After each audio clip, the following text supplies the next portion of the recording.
Good evening, folks, wherever you're listening from tonight. Maybe you're a truck driver rolling down a long stretch of highway somewhere in the Midwest. Maybe you're a night shift worker grabbing coffee during a quiet break. Or maybe you're just another night owl who should probably be asleep right now. But instead, you're here listening to strange stories in the dark. Don't worry, you're in good company. Stories like this one tend to travel late at night. They get passed around between people who swear they heard it from a friend, or from someone who used to live in a small town somewhere in America. Tonight's story is one of those. Locals in a quiet town in West Virginia still talk about it sometimes.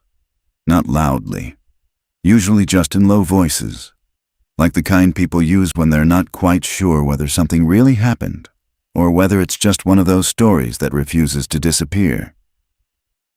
The town itself sits deep in the Appalachian Hills, old coal mines surround it, and most of the buildings look like they've been there for decades. Right in the middle of town stands a small community hospital. Nothing fancy, just a brick building that has taken care of generations of miners and their families. And on one cold, foggy night, a nurse named Emily Carter started her shift there. Emily was 28 years old, known by everyone as the nurse who always had time to listen. That night seemed quiet, almost too quiet. While checking the patient list, Emily noticed something strange. Room 214 was supposed to be empty, but a faint light was glowing under the door. Then she heard it, a soft cough from inside the room. Emily stood still for a moment in the quiet hallway. The soft cough came again from inside room 214. She frowned slightly and checked the clipboard in her hand. According to the night shift list, the room had been empty since the afternoon. The previous patient had been discharged earlier that day. Maybe someone had been moved there after her shift started, she thought. That happened sometimes. Emily gently knocked on the door. "Hello, nurse coming in." No answer. She slowly pushed the door open. The room was dim, lit only by the small bedside lamp. The curtain near the window was half closed, and the faint orange glow of the town's streetlights slipped through the gap. On the hospital bed lay an elderly man. He looked thin and tired, but he was awake. His gray hair was neatly combed back, and his wrinkled face carried the calm expression of someone who had lived a long life. When he saw Emily, he gave a small smile. "Evening," the man said quietly. Emily stepped closer to the bed. "Good evening, sir. I'm Emily, one of the night nurses. Are you feeling all right?" The man nodded slowly. "I'm fine, just can't seem to sleep." Emily glanced at the name written on the whiteboard beside the bed. Mr. Thomas Hawkins. "Insomnia is pretty common around here," Emily said with a small friendly smile. "Hospitals aren't exactly the most relaxing places." Mr. Hawkins let out a soft chuckle. "That's true. Nights like this feel longer than they should." Emily checked the room briefly out of habit. Everything looked normal enough. "You want me to bring you some water, or maybe adjust the pillow?" "I'm all right," Hawkins replied. "I guess I just needed someone to talk to." Emily leaned slightly against the bedside counter. "That I can do." The old man studied her for a moment, as if trying to understand the kind of person she was. "You've got a kind voice," he said. Emily laughed softly. "Occupational requirement. Do you always work nights?" Hawkins asked. "Most weeks," she said. "Some people hate night shifts. I don't mind them." "Why not?" Emily shrugged gently.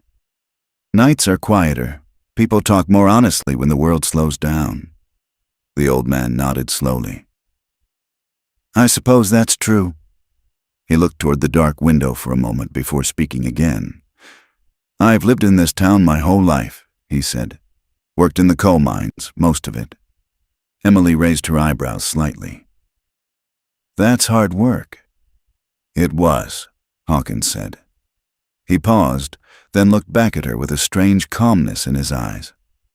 "Funny thing about life," he said quietly.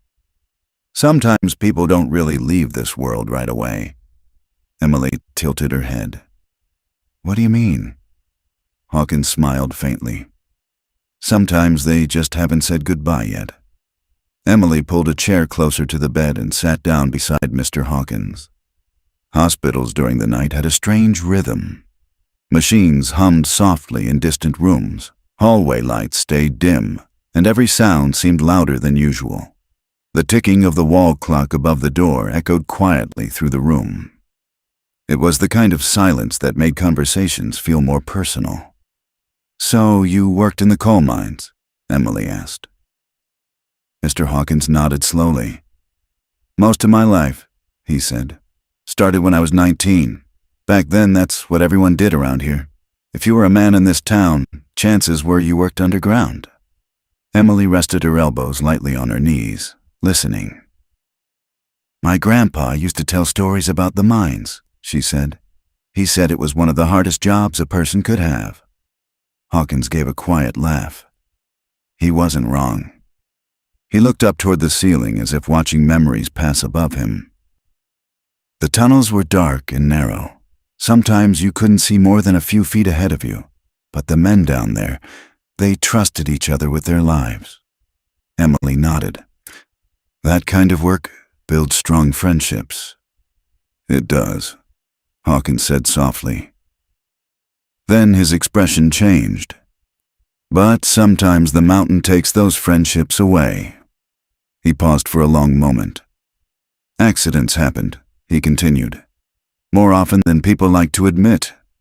Cave-ins, gas explosions, equipment failures. Emily felt a quiet heaviness in his voice. I lost a lot of friends down there, Hawkins said. The room fell silent for a moment. I'm sorry, Emily said gently. Hawkins shrugged slightly. That's life in a mining town. He looked at her again.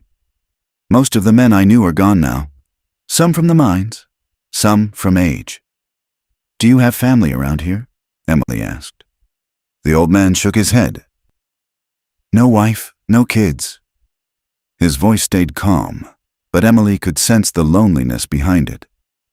I guess I just outlived most of the people I knew. Emily felt a familiar ache in her chest. She had met many patients like him over the years.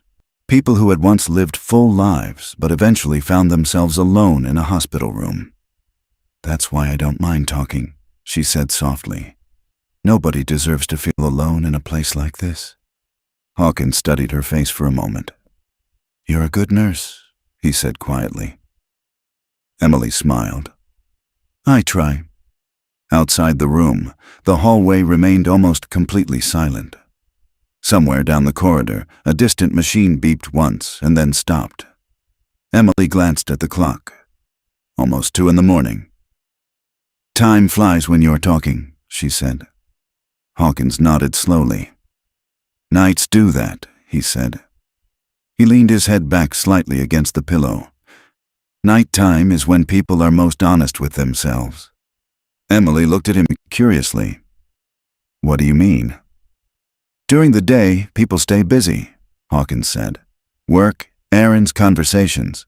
But when the world gets quiet, that's when people start thinking about their lives.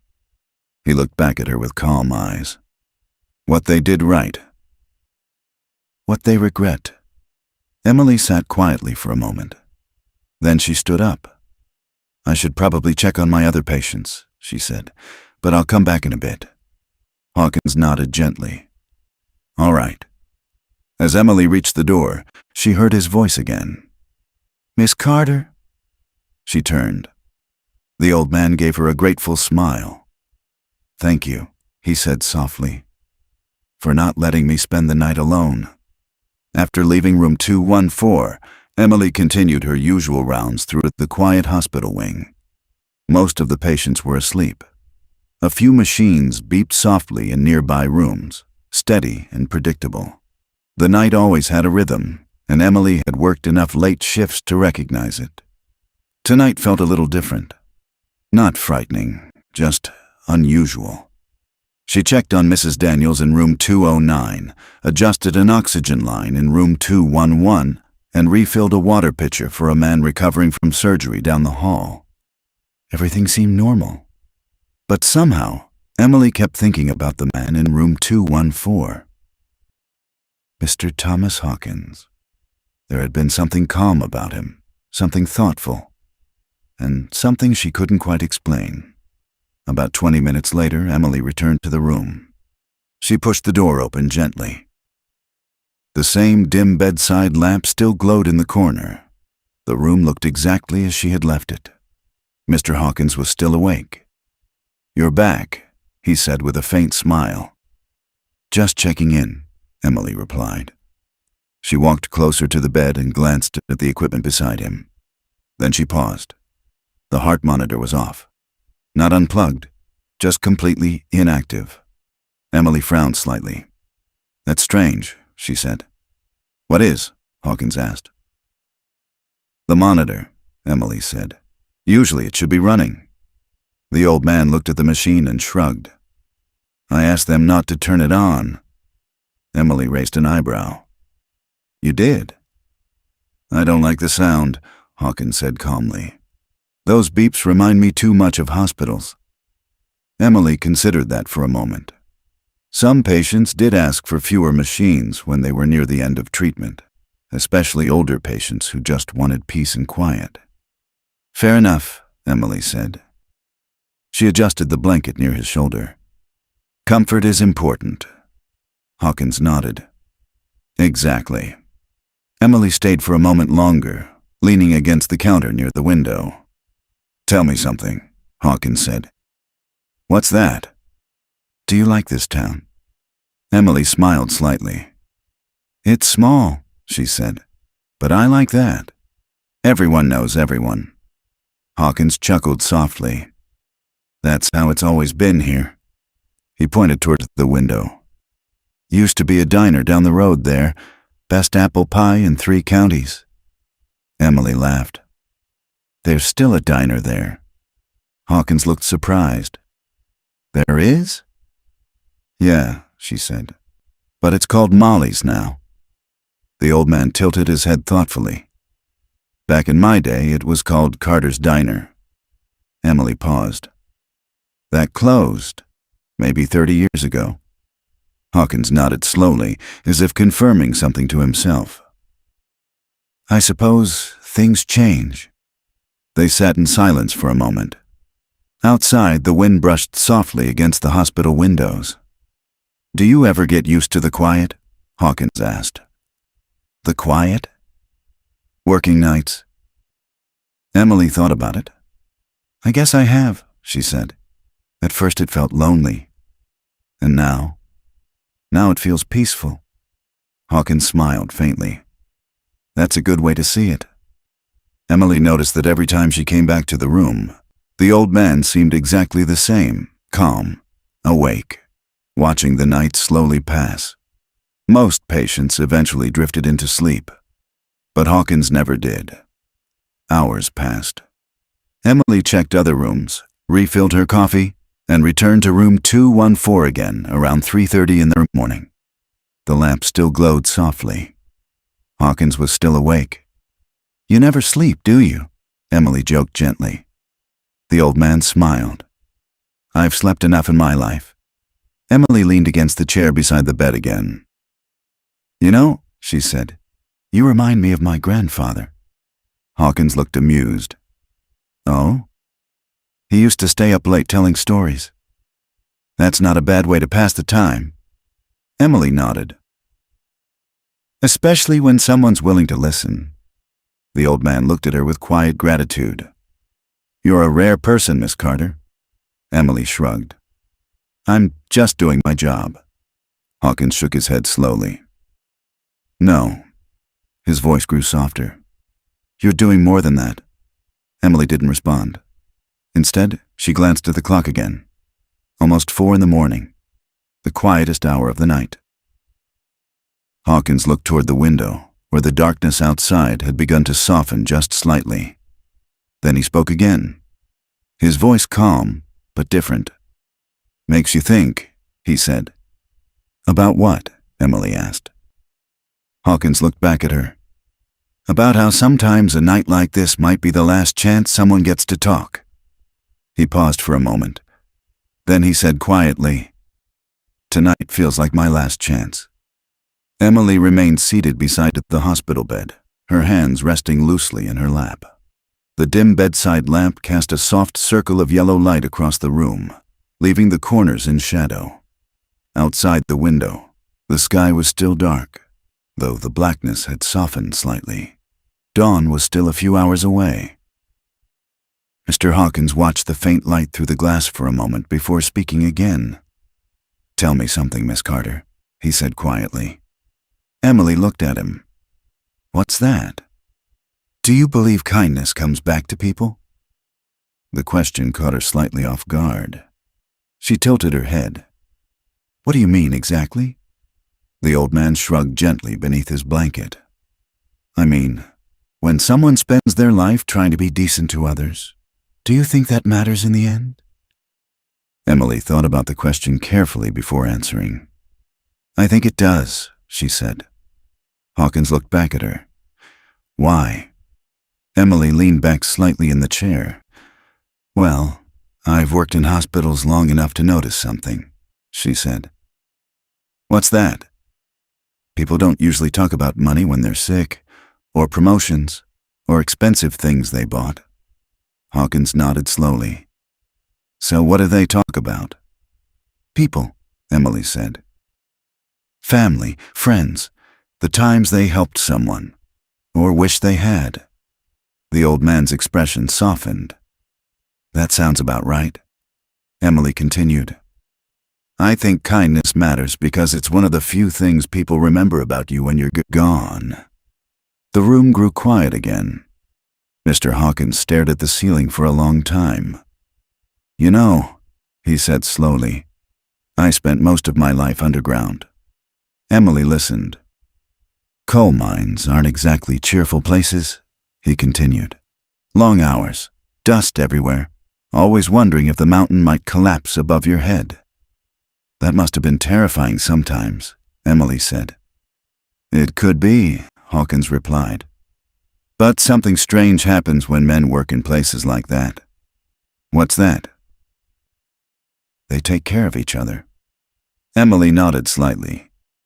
"Because they have to?" "Exactly," Hawkins said. "If someone slips, another man grabs him. If someone gets trapped, everyone digs. Nobody survives alone down there." Emily watched the old man carefully. "But life outside the mine, that's different," Hawkins continued. "How so?" "People get busy. They move away. Friendships fade." His voice grew quieter. "And eventually, you find yourself sitting in a hospital room with nobody left who remembers the stories you carry." Emily felt a small ache in her chest. "I'm sorry," she said softly. Hawkins shrugged. "That's just how life goes sometimes." He turned his head toward her. "You know what scared me the most these past few days?" "What?" "Not the pain." Emily waited. "The idea that I might leave this world without anyone sitting beside me." His words hung in the quiet air. Emily leaned forward slightly. "You're not alone tonight," she said gently. Hawkins gave a faint smile. "No, I suppose I'm not." They sat quietly for a moment. Somewhere far down the hallway, a cart rolled across the floor, its wheels echoing softly through the corridor. "Do you ever regret things?" Hawkins asked. Emily thought about the question. "Sometimes," she said honestly. "What kind of things?" "Times I could have been kinder," she replied. "Or moments I rushed past someone who needed help." The old man nodded slowly. "That's the kind of regret that follows people." He took a slow breath. "I've had a lot of time to think these past few days." "About what?" "About the kind of man I was." Emily studied his face. "And?" Hawkins looked thoughtful. "I worked hard," he said. "I paid my bills. I helped a few people when I could." He paused. "But I also spent too many years thinking I had more time." Emily understood exactly what he meant. A lot of patients said similar things. Time always seemed endless, until it suddenly wasn't. "You still have time to leave something good behind," Emily said softly. Hawkins raised an eyebrow. "How would I do that?" Emily smiled gently. "By the way you leave." The old man looked puzzled. "What do you mean?" "People remember the last things you give them," Emily explained. "A kind word, gratitude, forgiveness." Hawkins considered her words carefully. "That's an interesting way to think about it." Emily nodded. "Even small things matter." The old man closed his eyes for a moment. Then he opened them again and looked at her with deep appreciation. "You've given me something tonight," he said. Emily tilted her head. "What's that?" "Peace." The room fell silent again. Minutes passed. Emily checked the clock. Nearly 5 in the morning. Soon the early shift would begin arriving. Mr. Hawkins slowly leaned back against the pillow. His breathing had grown calmer. "You know," he said quietly. "What?" "I think you're right." Emily smiled slightly. "About what?" "About kindness." He closed his eyes again.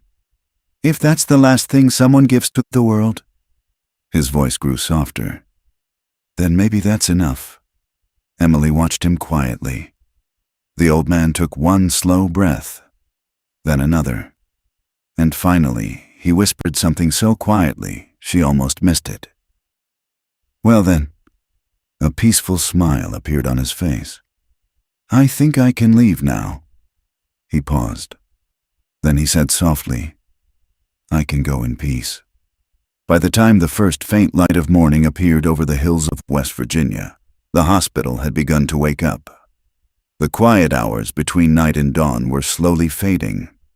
Outside the windows, a pale gray sky stretched across the Appalachian Mountains. The fog that had hung over the town during the night was beginning to lift, revealing the outlines of small houses and narrow roads below. Inside the hospital, the change between shifts had started. Doors opened and closed. Footsteps echoed down the hallway. A few tired nurses from the night shift walked toward the break room with the slow movements of people who had been awake too long. Emily Carter stood at the nurses' station, finishing the last notes of her shift report. Her coffee had gone cold hours ago, but she still held the paper cup in one hand. Despite the long night, she felt strangely calm. Tired, of course, but calm. She kept thinking about the long conversation she had shared with Mr. Hawkins. Something about it had felt important, meaningful. She had met many patients during her years as a nurse. Most of them blurred together over time, faces, names, stories that eventually faded. But she had a feeling that she would remember Mr. Thomas Hawkins for a long time. Emily set the clipboard down and stretched her shoulders. Across the nurses' station, the head nurse for the morning shift arrived. Her name was Linda Grayson, a woman in her mid-50s who had worked at the hospital longer than almost anyone else. Linda placed her bag on the desk and looked over the notes Emily had prepared. "Morning, Emily," she said with a tired smile. "Morning. Quiet night?" Emily nodded. "Pretty quiet." Linda flipped through the pages of the report. "Any issues I should know about?" Emily began going through the list of patients. "Mrs. Daniels in 209 slept well. Her oxygen levels stayed stable all night." Linda nodded as she wrote something down. "The surgery patient in 211 had some discomfort around 2 in the morning," Emily continued. "But the medication helped." "Good." Emily moved to the next note. "Everything else was routine." Linda continued reading until she reached the final section. Then Emily added something casually. "Oh, and Mr. Hawkins in 214 was awake most of the night." Linda's pen stopped moving. She slowly looked up from the clipboard. "I'm sorry," she said. "Who?" Emily blinked. "Mr. Hawkins," she repeated. "Thomas Hawkins, room 214. Linda stared at her for a moment. Then she looked back down at the paperwork. She flipped through the pages again. The quiet sounds of the hospital morning continued around them. A cart rolled past in the hallway. Someone laughed softly near the elevators. But at the nurse's station, the atmosphere had suddenly changed. Linda frowned. "Emily," she said slowly, "room 214 shouldn't have anyone in it." Emily frowned slightly. "Well, someone was definitely there."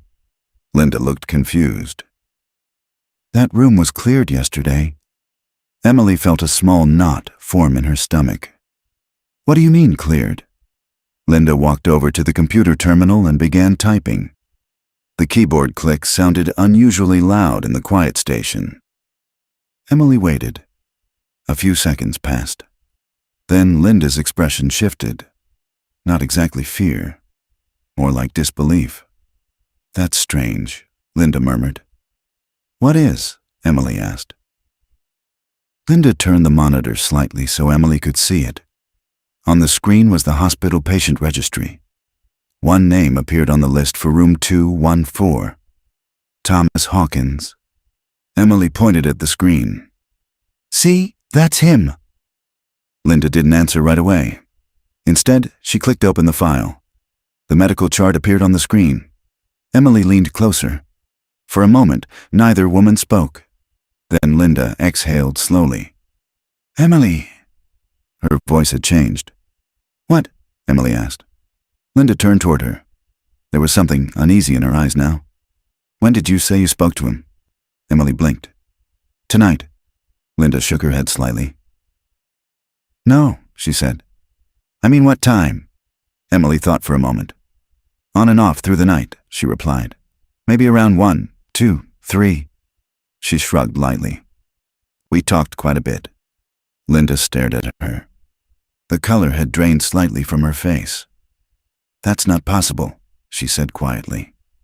Emily felt a chill run down her spine. "What do you mean?" Linda looked back at the computer screen. Then she spoke the words slowly. "Emily." She hesitated for a moment. Then she finished the sentence.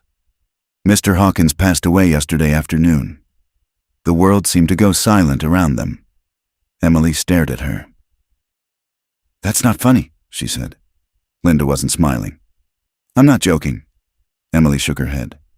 "No, that can't be right." Linda turned the monitor fully toward her. The time of death was clearly written in the file. 4:16 p.m. Yesterday. Emily felt her heartbeat quicken.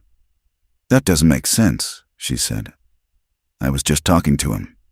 Linda studied her carefully. "Are you sure you weren't in another room?"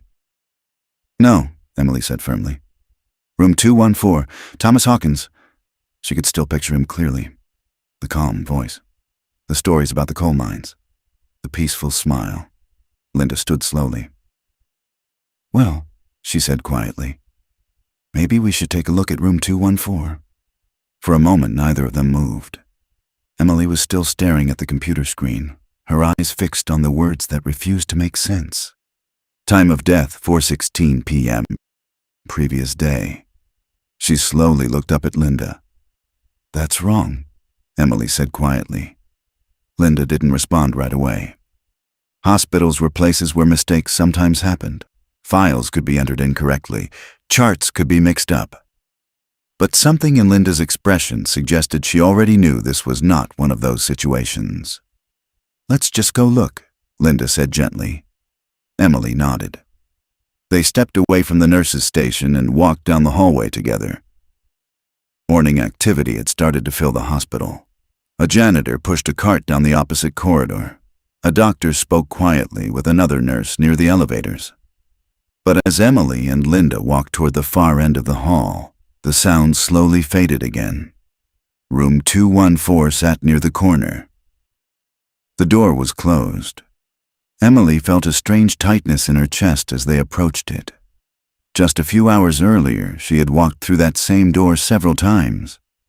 She had sat beside the bed. She had listened to Mr. Hawkins talk about the coal mines, about old diners, about the men he had lost underground. She could still hear his voice in her mind.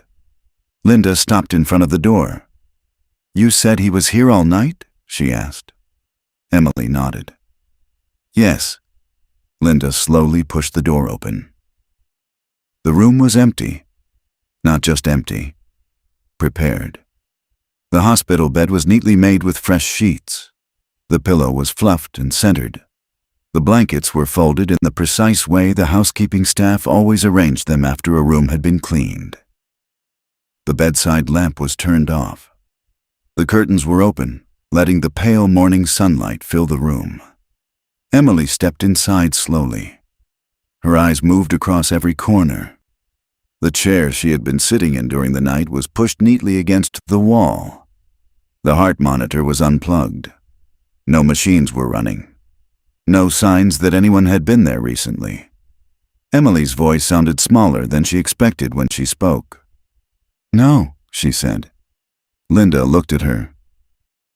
What? This isn't how it looked. What do you mean? The lamp was on, Emily said. Linda glanced at the lamp. Well, housekeeping probably turned it off after cleaning. Emily shook her head. No. She stepped closer to the bed. That doesn't make sense. Linda crossed her arms. Emily, the room was cleaned last night after the body was taken down to the morgue. Emily turned toward her. What time? Linda thought for a moment. Around 6:30, I think. Emily frowned. That's before my shift even started. Linda nodded.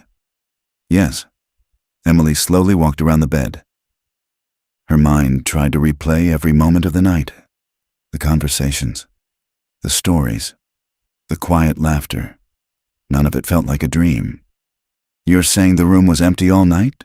Emily asked. Linda hesitated. Yes. Emily stopped beside the window. That's impossible. Linda didn't answer. Emily turned back toward the bed again. Mr. Hawkins was right here, she said. He was awake. We talked for hours. Linda studied her carefully. What did he talk about? Emily blinked. The coal mines, she said. He said he worked there most of his life. Linda's expression shifted slightly. That part would make sense. Emily looked at her. You knew him? Linda nodded slowly. Everyone around here knew Thomas Hawkins. Emily waited. He worked at the Red Hollow mine for almost 40 years, Linda continued. Emily felt a small chill run through her. That's exactly what he told me. Linda stepped into the room and looked around quietly. He didn't have any family left, she said. Emily remembered the moment during the night when Hawkins had admitted that. No wife? No children? Just memories. Linda sighed softly. He came in 3 days ago, she said. Lung failure, years of coal dust. Emily looked at the bed. He seemed peaceful. Linda nodded. He was. Emily turned toward her. But if he died yesterday? Linda finished the sentence quietly. Then he couldn't have been talking to you last night. The room fell silent. Emily tried to find some explanation that made sense. Fatigue. Maybe she had confused the room numbers. Maybe she had spoken to another patient. But none of those ideas felt right. She remembered too many details. The calm voice. The stories about the diner. The moment he said he was afraid of leaving the world alone. Emily walked slowly toward the bedside table. Her fingers rested lightly on the surface. This is exactly where I sat, she murmured. Linda stayed near the door. Emily, she said carefully, are you feeling okay? Emily nodded. I'm not crazy, she said quietly. Linda didn't respond. Emily looked around the room again. Everything appeared normal. Too normal. But something in her chest told her that the night she had experienced was real. Her eyes moved back toward the bedside table. Then she noticed something. A small piece of paper. It rested near the corner of the table. Emily frowned. That's strange. What? Linda asked. Emily reached toward it slowly. This wasn't here before. Linda stepped closer. What is it? Emily picked up the paper. It was folded once. The handwriting on the outside looked shaky, like the writing of someone very old. Emily slowly unfolded it. Linda leaned closer. The room remained completely silent as Emily read the words written on the paper. Her hands trembled slightly. Linda whispered, "What does it say?" Emily swallowed. Then she quietly read the message out loud. Emily's voice trembled slightly as she read the words written on the small piece of paper. "Thank you for not letting me leave this world alone." The sentence hung in the quiet room like something fragile. For a moment, neither Emily nor Linda spoke.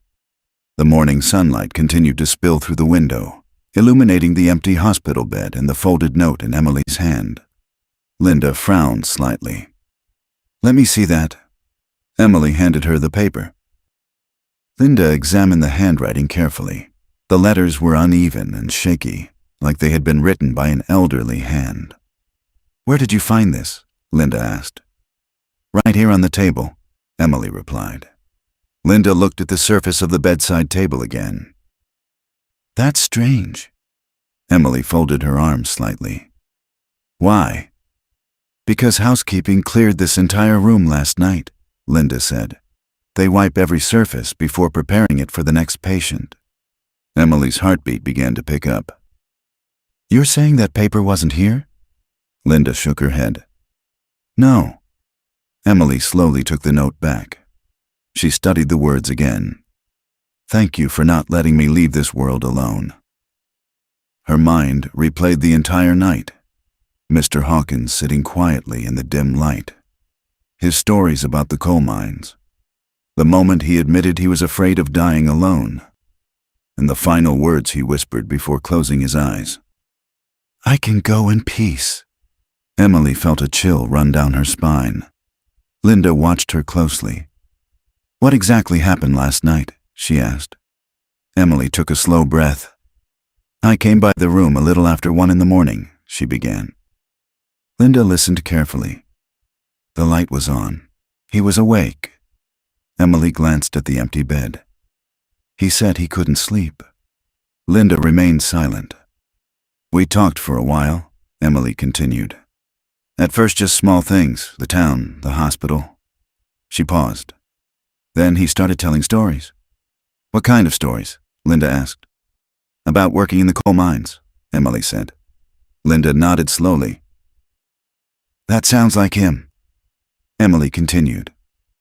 "He talked about the men he worked with, the accidents, the friendships." Linda leaned against the wall. "That mine was dangerous," she said quietly. "A lot of men didn't make it out of there."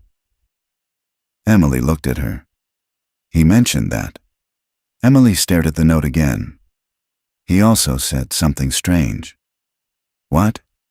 Emily hesitated. "He said sometimes people don't leave this world right away." Linda didn't react immediately. Emily continued. "He said sometimes they just haven't said goodbye yet." The room fell quiet again. Linda looked down at the floor for a moment. "You know," she said slowly, "I've heard stories like that before." Emily looked up. "What kind of stories?" Linda shrugged lightly. "People claiming they saw someone after they passed." Emily's expression tightened. "You think that's what happened?" Linda raised her hands slightly. "I'm not saying that." Emily walked slowly to the window. Outside, the small town was fully awake now. Cars moved along the road below the hospital hill. A school bus stopped near an intersection. Everything looked completely normal. Too normal. Behind her, Linda spoke again. "What else did he say?" Emily thought carefully. "He asked me if I believed kindness comes back to people." Linda raised an eyebrow. "That's a philosophical question for 3 in the morning." Emily gave a faint smile. "Yeah." She looked back toward the bed. "He said he was afraid of leaving the world without someone beside him." Linda's expression softened. "That sounds like Thomas." Emily looked down at the note again. And then he relaxed. "What do you mean?" "He looked peaceful," Emily said. Like he had finally accepted something. Linda nodded slowly. That might make sense. Emily frowned. How? Linda folded her arms. Yesterday afternoon, when he passed, he was alone. Emily looked at her. No one was with him? Linda shook her head. The doctor had just stepped out of the room. The nurse assigned to him was helping another patient. Emily felt her stomach drop. So he really did die alone. Linda nodded quietly. Emily stared at the empty bed. A deep silence filled the room again. Then Linda spoke softly. You said you started talking to him around 1 a.m. Emily nodded. Yes. Linda glanced at the note again. That's almost 9 hours after his recorded time of death. Emily exhaled slowly. Neither of them tried to explain that, because neither explanation sounded reasonable. Emily walked back to the bedside table. Her fingers brushed lightly against the wood surface. I remember exactly where I was sitting, she said. Linda watched her. I was right here. Emily pulled the chair out slightly. I asked him if he had family. Linda nodded. He didn't. Emily sat down slowly in the chair. He said he had outlived everyone. Linda sighed quietly. That happens a lot in towns like this. Emily looked up. He also said something else. What? Emily swallowed. He said nights are when people think about their lives. Linda smiled faintly. That sounds wise. Emily nodded. He said that during the day people stay busy. She stared at the empty bed again. But when the world gets quiet, that's when they think about what they regret. Linda didn't say anything. Emily's voice softened. I think he was thinking about his life. Linda crossed the room slowly and stood near the bed. You gave him something important then. Emily looked at her. What? Linda gestured toward the note. Company. Emily stared at the words again. Thank you for not letting me leave this world alone. Her eyes began to water slightly. I didn't even do anything special, she said. Linda shook her head. You listened. Emily remained silent. Linda continued, You'd be surprised how rare that is. Emily looked around the quiet room once more. A strange calm filled the space. Not frightening, just peaceful. Linda glanced at the clock on the wall. Well, she said gently, we should probably get back to the station. Emily stood slowly. Yeah. Before leaving, she folded the note carefully and slipped it into her pocket. Linda noticed. You keeping it? Emily nodded. I think I should. They walked toward the door together. Emily stopped once more and looked back at the room. The sunlight now filled the entire space. The bed remained empty. But somehow the room didn't feel lonely anymore. Linda turned off the light near the door. You coming? She asked. Emily nodded. As they stepped into the hallway, she felt something strange. Not fear, not confusion. Something else. A quiet understanding. Maybe the night had not been an accident. Maybe Mr. Hawkins had needed one final conversation before he could truly leave. And somehow, Emily Carter had been the one who was there to listen. As they walked back down the hallway, Emily placed her hand lightly over the folded note in her pocket. For the first time since reading it, she allowed herself to believe something she would never say out loud. Maybe some people really don't leave right away. Maybe sometimes they stay just long enough to say goodbye. And maybe that night had been exactly that.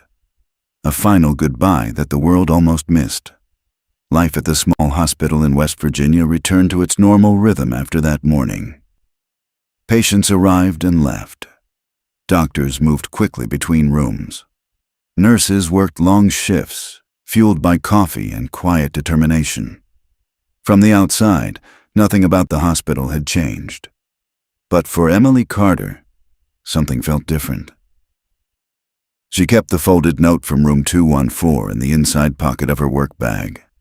Every now and then, When she was alone during a break, she would take it out and read the words again. "Thank you for not letting me leave this world alone." At first, she tried to convince herself there must have been a logical explanation. Maybe she had spoken with another patient. Maybe exhaustion had played tricks on her mind.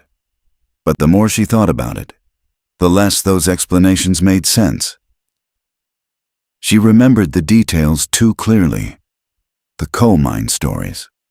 The calm voice. The way Mr. Hawkins had looked at her when he talked about kindness. Most of all, she remembered the peace in his face when he closed his eyes. Emily eventually stopped trying to explain it. Some experiences didn't need explanations. They only needed to be remembered. Weeks passed. Then months. Room 214 eventually received new patients again. Sometimes it held someone recovering from surgery. Other times it held an elderly patient who needed observation overnight. But every time Emily walked past that door during a night shift, she slowed down slightly. Not because she was afraid. Because she remembered. One night, nearly 3 months later, Emily was doing her usual rounds when she noticed an elderly man sitting awake in room 214. He looked tired and restless. Emily stepped inside. "Evening," she said gently. The man looked up. "Oh, hello. Can't sleep?" Emily asked. The man shook his head. "Hospitals make it hard." Emily smiled softly. "Yeah, they do." She pulled the chair beside the bed and sat down. "What's your name?" she asked. "George," the man replied. "Well, George," Emily said, "looks like you've got someone to talk to tonight." The old man seemed surprised. "You'd really sit here and talk?" Emily nodded. "Of course." And so they talked, just like she had done that night months earlier. Stories about family. Stories about old jobs. Stories about life. Emily noticed something during those conversations. Many of the patients she spoke with were not actually afraid of pain. They were afraid of something else. Being forgotten. Being alone. Hospitals had a way of making people feel like that. Rooms were quiet. Families could not always stay overnight. And sometimes, during the long hours of darkness, people felt like the world had moved on without them. Emily refused to let that happen if she could help it. So she listened. She listened to stories she had heard 100 times before. Stories about childhood homes. Stories about old loves. Stories about regrets and hopes. And every once in a while, she remembered the words, "Mr. Hawkins had spoken.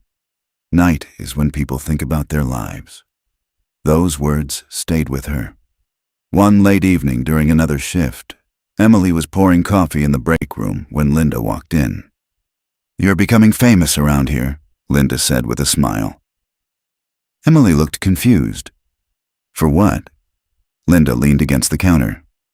"The patients." Emily laughed softly. "What about them?" "They all say the same thing," Linda replied. Emily raised an eyebrow. "What's that?" Linda smiled. "That you're the nurse who actually sits down and talks." Emily shrugged. "It's not a big deal." Linda shook her head. "You'd be surprised." Emily took a sip of her coffee. "I just think people deserve someone who listens." Linda looked thoughtful. "You know, Thomas Hawkins would probably like hearing that." Emily smiled faintly. "Maybe." Linda studied her for a moment. "You never told anyone else about that night, did you?" Emily shook her head. "No." Linda nodded. "Probably for the best." Emily reached into her bag and touched the folded note inside. "Some things don't need to be explained," she said quietly. Linda gave a small smile. "That's true." Later that night, Emily passed by room 214 again. The door was open. The room was empty this time, waiting for the next patient. Emily paused for a moment in the doorway. The same quiet stillness filled the room. The same soft light from the hallway spilled across the empty bed. She stepped inside for a second. Not because she had to, just because she wanted to. She stood beside the bed and looked around the room. For a moment, she could almost imagine the old man sitting there again. Calm, grateful, ready to tell another story. Emily smiled softly to herself. Then she walked back into the hallway and continued her rounds. Because somewhere in the hospital, someone else might be awake. Someone else might be staring at the ceiling in the middle of the night, wondering if anyone still cared enough to listen. And if Emily Carter could help it, no one in that hospital would ever feel completely alone again.